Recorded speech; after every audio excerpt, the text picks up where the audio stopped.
अस्सलाम वालेकुम नाज़रीन, उम्मीद है आप सब खैरियत से होंगे। आज हम एक बड़े इम्पोर्टेंट टॉपिक की बात करने जा रहे हैं, जिस वाक़ये ने पूरे पाकिस्तान को एक दफ़ा हिला के रख दी, झंझोड़ के रख दी, लेकिन सिर्फ़ एक दफ़ा। वो वाक़या कौन-सा है? बलूचिस्तान में जो ऑनर किलिंग हुई है, इसके हवाले से हम डिटेल से ही बात करेंगे और लास्टली हम ये भी बात करते हैं कि सुप्रीम कोर्ट के हवाले से मुख्तरान लीगी जो 2002-2003 का वाक़या है, उसके बाद सुप्रीम कोर्ट के फैसले ने कहा था कि जिरगे के जितने भी फैसले होंगे, वो किसी इंसान की ज़िंदगी का फैसला नहीं कर पाएँगे। लेकिन आज 2025 में हम फिर से देखते हैं कि इंसानों की ज़िंदगी का फैसला एक जिरगा करता है। इसके हवाले से डिटेल से हम चीज़ों को ब्रेक डाउन करेंगे। इसलिए हमें ख़ुसूसी दावत दी है बैरिस्टर अमरीन कुरैशी साहिबा को। Welcome on the board ma'am. Thank you, thank you. अच्छा मैम, सबसे पहले हम बात करते हैं दहशतगर्दी की दफ़ात और कानून तो हमारे पास मौजूद है, लेकिन अमलन हमें बलूचिस्तान में स्पेशली ये नज़र नहीं आता। क्या वजह है इसके पीछे? आई थिंक मुझे सिर्फ़ बलूचिस्तान मैं शायद इस पे डिसएग्री करूँ, मुझे लगता है सारी जगह ये as such Punjab, Sindh, KPK सारी जगह से केसेस आते हैं और बड़े हाई लेवल केसेस और हाई प्रोफाइल केसेस भी आते हैं। इस लेवल पे भी आते हैं कि बाहर से लोग आते हैं और अपनी बच्चियों को यहाँ पे मार के वापस चले जाते हैं। सो ये जो ऑनर किलिंग है और इसका जो कर्टेल नहीं कर पा रहे, उसके बड़े मल्टीपल लेयर्स हैं और बड़े उसके मल्टीपल फैक्टर्स हैं, जिसको हमें एड्रेस करना बड़ा ज़रूरी है। सो जजमेंट्स वेरी गुड, आप भी अभी जजमेंट्स की बात कर रहे थे, बड़ी अच्छी जजमेंट्स आई हैं, बड़ी डिटेल में आई हैं, मगर उसका इम्प्लीमेंटेशन नहीं हो रहा, specially places like Balochistan. Because हमने लॉ एंड ऑर्डर जब आपके पास सबसे ही यू नो इंटरनेशनली हम लोग सिग्नेटरी हैं काफ़ी इंटरनेशनल ट्रीटीज़ के which talks about non discrimination, कि आपने बिल्कुल प्रोटेक्शन देनी है औरतों को, आपने इक्वल सारे राइट्स देने हैं, मगर उसकी इम्प्लीमेंटेशन जो है इंटरनेशनल कॉवेनेंट्स और ट्रीटीज़ की भी हमें ओवरऑल नज़र नहीं आ रही पाकिस्तान में। और जब आप एक स्पेसिफाई कर देते हैं एक इलाका लाइक बलूचिस्तान, वहाँ पे उनका जो लीगल सिस्टम है, the law and order of that state और even generally in all honesty हमारे पूरे पाकिस्तान में, जब एक इतना ओवरली लॉग्ड आपका बैकलॉग इतना ज़्यादा हो अदालतों में कि आपको पता है कि लोग डरते हैं अदालतों में जाने के लिए, तो फिर आप के पास कोई अदर ऑप्शन नहीं रह जाता, अगर आप उस इलाके में भी नहीं है जहाँ पे प्रॉपर अदालतें हों, कि आप फिर गो टुवर्ड्स और you incline towards the jirga system, कि जी आउट ऑफ कोर्ट जो है एक आपको एक डिसीजन मिल जाए। तो मुझे लगता है कि बलूचिस्तान वाले इलाके में ये सबसे बड़ा फंडामेंटल जो इशू है, वो lack of law and order है। मैम, ये भी मैं बात करना चाहूँगा, ये तो एक वाक़या है जो हमारे सामने आ गया, सोशल मीडिया पे इसकी ऐप बनी है तो हम इस पे बात करना शुरू हो गए। लेकिन ह्यूमन राइट्स कमीशन की जो 2023 की रिपोर्ट है उसके मुताबिक 300 लोग ऑनर किलिंग की वज़ह से मारे गए हैं। अब हम अगर रिसेंट बात देखें, मैं टॉक शो सुन रहा था, उसमें सरफराज बुर्की साहब कहते हैं कि जी, जितने भी लोग हैं 10-11 लोगों को गिरफ्तार कर लिया गया है, जो जिरगे का सरबराह है उसको भी गिरफ्तार कर लिया गया है, सब लोगों को कि क्या अपनी गिरफ्तार तक पहुँचाएँ, ज़ुल्म का खात्मा किया जाएगा। लेकिन ये बातें सिर्फ़ की जाती हैं, अमलन कुछ भी नहीं है। और स्पेशली ये एक वाक़या जो सामने आया है, ये क्या डिफ़रेंट कर सकता है? क्या डिफ़रेंट था इसमें? देखो मुझे नहीं लगता कि ये मैं एग्री कर रही हूँ आपसे कि ये जो बात है ना कि बस स्टेटमेंट्स स्टेटमेंट्स देने में हम सबसे आगे होते हैं और हम लोग बहुत ये we love to talk about it for a certain period of time. एक पॉइंट पे जब कोई केस आता है उसके अगले 2 हफ्ते हम लोग इसी के बारे में बात करेंगे और उसके बाद सब भूल जाएंगे, इंक्लूडिंग माई सेल्फ, कि हम लोग सब यही करते हैं। कोई इम्प्लीमेंटेशन नहीं है, कोई एक्चुअल एक्शन नहीं है, स्टेट में भी सेनेट में भी आप जाके बात कर लेंगे एंड दैट्स इट, आपका काम डन।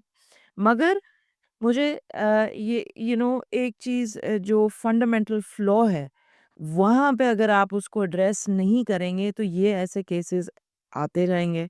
मुझे नहीं लगता कि ये एक सेपरेट केस है। ये केसेस लाइक यू सेड आपकी एचआरसीपी की रिपोर्ट के अलावा भी ये बड़े हाई लेवल पे बहुत ज़्यादा होते हैं। कुछ जो है वो हाइलाइट हो जाते हैं, कुछ का पता भी नहीं चलता। अभी पिछले साल ही एक पाकिस्तानी बच्ची को इंग्लैंड में ऑनर किलिंग में उसको उसके हस्बैंड और उसके भाइयों ने मार के दफना दिया और अभी उसकी बॉडी मिली आफ्टर सो मेनी इयर्स। सो हमें पता भी नहीं है कि कहाँ-कहाँ पे ये चीज़ें फैल चुकी हैं। अंडर द इन्फ्लुएंस ऑफ और under the pretext of cultural और god forbid religious reasons which is not religious at all. So issue ये है कि हमारा जो लॉ है वो फॉल्टी है।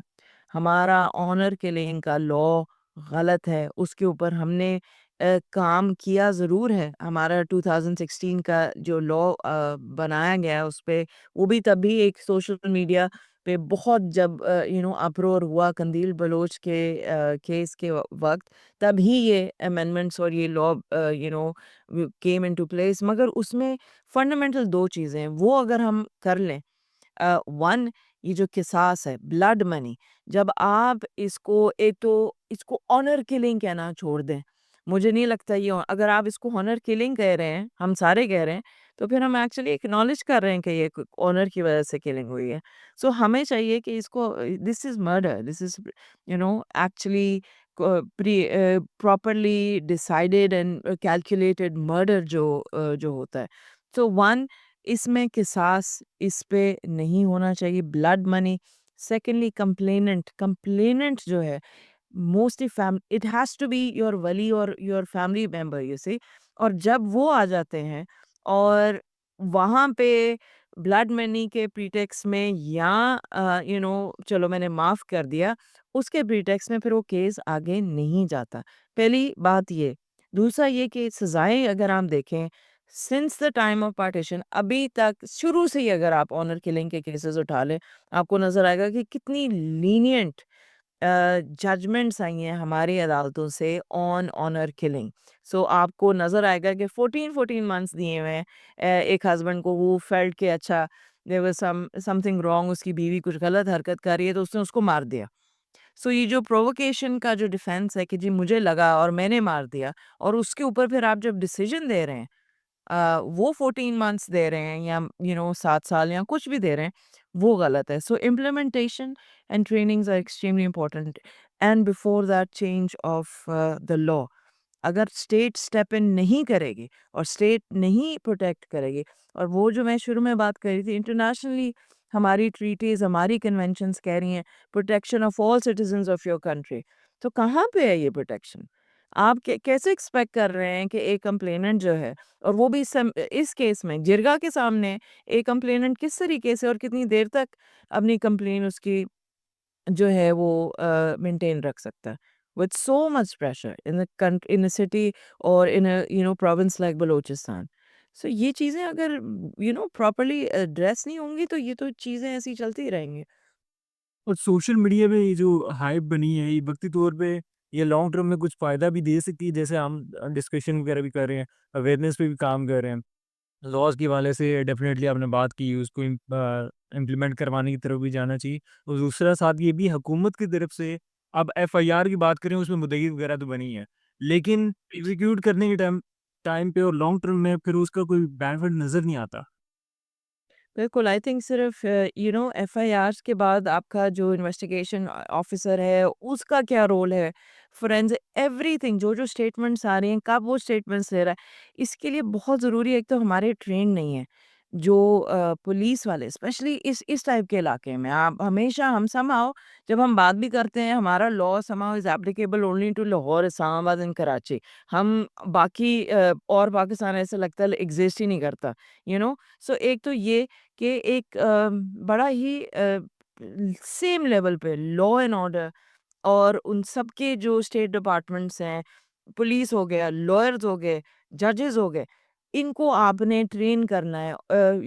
आपका राइट फंडामेंटल राइट है कि आप लोगों को प्रोटेक्ट करें, उनको लॉ की जो जस्टिस है, जस्टिस आप किस तरीके से फराहम कर रहे हैं। जब नहीं है तो फिर आपके पास ये illegal jirga system, let me be very clear on the fact कि jirgas are illegal. They are un-Islamic. वो कौन होते हैं वो इस टाइप के जजमेंट्स दें? इस्लाम में कहाँ पे लिखा हुआ है कि ये इस तरीके से किसी भी औरत या आदमी को कत्ल कर सकते हैं और वो खुद डिसाइड करेंगे और को वो अपनी मर्ज़ी से 4 दिस इज़ एब्सोल्यूटली ये हमारा कल्चरल और बहुत ही फॉल्टी सिस्टम है और जरगा जहाँ-जहाँ पे है, उसको आइडेंटिफ़ाई क्यों नहीं करती हुकूमत? क्यों नहीं उनको उसके ऊपर एक्ट करती? I am sure they have sorry. Sources. असल में मसला ये भी है ना कि हम लिमिटेशन सेट नहीं कर सकते। जैसे पंचायत के फैसले अब अभी भी हमारा ट्रेडिशन मौजूद है कि पंचायत के फैसलों को माना जाता है, लेकिन अगर किलिंग के हवाले से फैसला किया जाए तो फिर उसमें ऑब्वियसली बैरियर आपको सेट करना पड़ेगा लिमिटेशन। बिल्कुल और यही यही रीज़न है कि हम लोग ये बात कर रहे हैं। यही रीज़न है कि हम इस चीज़ को बार-बार इसके ऊपर बात करें ताकि जो प्रेशर है वो पड़े क्योंकि लगता तो यही है कि जितनी देर तक प्रेशर नहीं पड़ेगा, काम नहीं होता इस कंट्री में। सो आई थिंक बहुत ज़रूरी है कि हाइलाइट करें जो लोग बोल नहीं सकते, जो लोग इस वक़्त अपने लिए खड़े नहीं हो सकते, हमें चाहिए और ये हमारी duty and I appreciate you Hamad कि आप लोग ये काम कर रहे हैं because it is so important to speak up to stand for those people जिनके लिए कोई तरीका नहीं है कि वो अदालतों के पास जाएँ या कंप्लेंट फ़ाइल करें और अगर करें तो उनको डर है। तो ऐसे बेशुमार लोग हैं, बेशुमार इलाके हैं और उसके लिए बहुत ज़रूरी है कि ये जो चीज़ें हैं अब ये तो एक केस है, एक केस में दे डिसाइडेड कि उसको इलेक्ट्रोक्यूट कर दिया जाए। ठीक है ना? कि ये कौन-सी जरगा है, ये कौन-सी पंचायत है, ये कौन से कॉमन सेंस ये तो कॉमन सेंस भी नहीं है ना, ये तो पागलपन है। कि वो औरत है वो कुरान लेके जा रही है और वो ये पीछे जो उस और उसको उसको मार दिया। आई मीन ये कौन-सा इस्लाम है, ये कौन-सा हमारा कल्चर है और ये क्यों नहीं खत्म हो रहा? You see? अच्छा, दूसरा ये कि आपने प्रेशर के हवाले से बात की, आई थिंक 2002 से लेके अभी तक प्रेशर बना तो है। ह्यूमन राइट्स कमीशन के हवाले से वो खुद वहाँ से लोग निकले हैं। हमारा बलोच के हवाले से देखें, भुट्टो की एफर्ट्स के हवाले से देखें, लेकिन जो भी एफर्ट्स होती हैं उनको दबा दिया जाता है। तो कितना प्रेशर हो तो बात बनेगी उसके हवाले से भी। पता है क्या मुझे आप मैं पर्सनली नहीं बिलीव मुझे नहीं पता प्रेशर कहाँ से आ रहा है किधर किस लेवल पे आ रहा है किस तरफ डायरेक्ट कर रहे हैं एक तो अन अनफॉर्चुनेटली हमारे पास कुछ ऐसी ऑर्गेनाइजेशंस भी आ जाती हैं जो एक और लेवल पे कहीं और चली जाती हैं और फिर वो पूरा आपका जो स्ट्रक्चर है वो खराब हो जाता है या इंटेंशन खराब हो जाती है सो मुझे नहीं लगता किसी भी ज़मीर वाली कंट्री को किसी भी प्रेशर की ज़रूरत है। आपकी बच्चियाँ मर रही हैं और यहाँ पे सिर्फ़ मैं बच्चों का नहीं कहूँगी आपका आदमी और औरत दोनों महफ़ूज़ नहीं है इस कंट्री में। There is no law and order और ये बहुत सबसे इम्पोर्टेंट इमरजेंसी लगा देनी चाहिए इन ऑल ऑनेस्टी क्योंकि ये सिर्फ़ अभी केस नहीं हुआ 2 हफ़्ते पहले आई थिंक वो सना का केस हुआ था वो जो सोशल मीडिया इन्फ्लुएंसर थी। उससे पहले एक और case I am telling you about another case जो इंग्लैंड में हुआ है ऑनर किलिंग के प्रीटेक्स्ट के ऊपर बहुत ज़्यादा केसेस आ रहे हैं और हमारे पास जो एक बड़ा क्लियरली जो हमें नज़र आ रहा है वो ये है lack of law and order lack of justice system तो अगर जस्टिस सिस्टम रनिंग ही नहीं है तो फिर ये चीज़ें होंगी और हम कितना भी प्रेशर डाल लें मगर हम प्रेशर कहाँ पे डाल रहे हैं और किस लिए डाल रहे हैं कि वो उन अदालतों में जाएं जहाँ पे डिसीजंस मिलते ही नहीं है आप मुझे बता दें अगर आप किसी को जानते हो जो जिसको आप कहें कि चलो अपने लिए एफआईआर तुम जाके कटवाओ, कोई भी नहीं जाएगा, औरत तो बिल्कुल नहीं जाएगी। Nobody wants to go near a police station आप पुलिस स्टेशन के सामने से जाएँगे for a woman it's a stigma कि भई वो कभी थाने भी गई है। यही तो आपका जस्टिस सिस्टम है। There is a lack of respect and dignity and I think proper implementation of the law so it all needs to work ना। यस। अच्छा, 2 चीज़ें, एक तो हुकूमती सतह पे इमीडिएटली क्या चीज़ें करने की ज़रूरत है, दूसरा अवाम जो है उसके हवाले से क्या कर सकती है। जैसे हमने बात की कि अवेयरनेस के हवाले से हम कोशिश करते हैं, जब वो हॉट टॉपिक होता है उस पे बात करते हैं लेकिन फिर चीज़ें ख़त्म हो जाती हैं। तो परसिस्टेंटली उस पे क्या किया जा सकता है? एक तो हुकूमत का I have told you there two things I think law के अंदर बहुत फॉल्टी हैं और उसके ऊपर इमीडिएट ये लोग आराम से बैठ के इसके ऊपर अमेंडमेंट्स कर सकते हैं ये बहुत और इन्होंने लॉज पास किए हैं कॉन्स्टिट्यूशन भी हमारी बदल दी है और आराम से बदल गई है सो ये तो बड़ा इंपॉर्टेंट अमेंडमेंट है that needs to be done you see amendment about किसास कंप्लेनेंट में स्टेट शुड स्टेप इन। उसके अलावा जो प्रोवोकेशन जो एक डिफेंस बन जाता है कि उसके उसकी एक्ट की वजह से आई गॉट सो एंग्री, तो मैंने फिर वो किया, प्रोवोकेशन जो एक डिफेंस है वो ख़त्म होना चाहिए। इम्प्लीमेंटेशन ऑफ जो पेनल्टीज़ हैं, सेंटेंसेस, ये नहीं है कि आपने फ़ाइन करके छोड़ दिया, सज़ाएँ जो हैं वो प्रॉपर करें। अदालतों में जजेस को ट्रेन करें, वकीलों को ट्रेन करें, पुलिस को ट्रेन करें, लोगों को एम्पावर करें, लोगों को समझाएँ, आइडेंटिफ़ाई करें कहाँ-कहाँ पे जगह हैं। वहाँ पे जाके उनको उनको ट्रेनिंग तो मैं नहीं कहूँगी, मगर उनको एक्चुअली अवेयरनेस उनको दें कि भई ये रिperकशंस हो सकते हैं और आइडेंटिफ़ाई करना आसान है। अगर आप आप आइडेंटिफ़ाई कर सकते हैं कि कहाँ-कहाँ पे सिनेरियो है। And as far as social media is concerned, I think बहुत ही इम्पोर्टेंट रोल अदा कर रहा है सोशल मीडिया और जनरल जो आपका मीडिया है into speaking up. Like I said, आवाज़ बने उन लोगों की जिनकी आवाज़ नहीं है या उनकी आवाज़ दब रही है या जिनके पास एक्सेस नहीं है जस्टिस के लिए, आप उनके लिए खड़े हो रहे हैं और बार बार कि कोई लिमिट नहीं होनी चाहिए। जितनी दफ़ा नाइंसाफ़ी इस कंट्री में या कहीं पे भी होगी, हम खड़े होंगे और हमें चाहिए कि हम इसको अपनी ड्यूटी बना लें। कुछ भी हो कि at least we can talk about it, we can identify ये लॉज़ हैं, ये लॉज़ में प्रॉब्लम है, ये जजमेंट्स आई हैं, ये हमें करना है। एंड आई थिंक ये हमारी एक मॉरल और एक आई थिंक इस्लामिक ड्यूटी भी अब बन जाती है, जी, जो बिल्कुल। बहुत अच्छी बात। अच्छा, आपकी प्रीवियस वर्किंग जो है ह्यूमन राइट्स के हवाले से काफ़ी है, आप इस पे बात भी करती हैं, इस पे वर्किंग भी करती हैं। कोई एक ऐसा केस जिस पे आपने काम किया हो और उनको जस्टिस वगैरह मिल गया हो? पाकिस्तान बात करना चाह रहा हूँ बेसिकली। अ, हाँ, अभी पाकिस्तान में ही हुआ था, ये एक साउथ अफ्रीकन फैमिली थी। और अगेन वो ऑनर किलिंग वाला ही केस था और मुझे उस वक़्त लॉकडाउन था और कंप्लीटली सब बंद था, तो उसका मुझे उस औरत का मुझे फ़ोन आया, उसने कहा कि मेरी बेटी और मुझे चुबा मार देंगे। सो उसमें वो आलात ले आए थे जो जिनसे उसको मारना था। तो वो बड़ा ही क्लोज़ था क्योंकि उसमें फिर मुझे पंजाब पुलिस के साथ काम करना पड़ा और वी हैड टू लोकेट हर। तो वो हमने कोई 48 आवर्स का ऑपरेशन था जो पंजाब पुलिस ने किया और बड़े ही अच्छे तरीके से किया, I tell you, because we could not locate her. और फाइनली जब उसको लोकेट किया, अम, उसके बाद हमने रेस्क्यू किया और उसके बाद अ, कि हमारे पास पैसे नहीं थे। हुकूमत ने एज़ सच हेल्प नहीं किया उनके टिकट लेने के लिए क्योंकि उनको वापस भेजना था।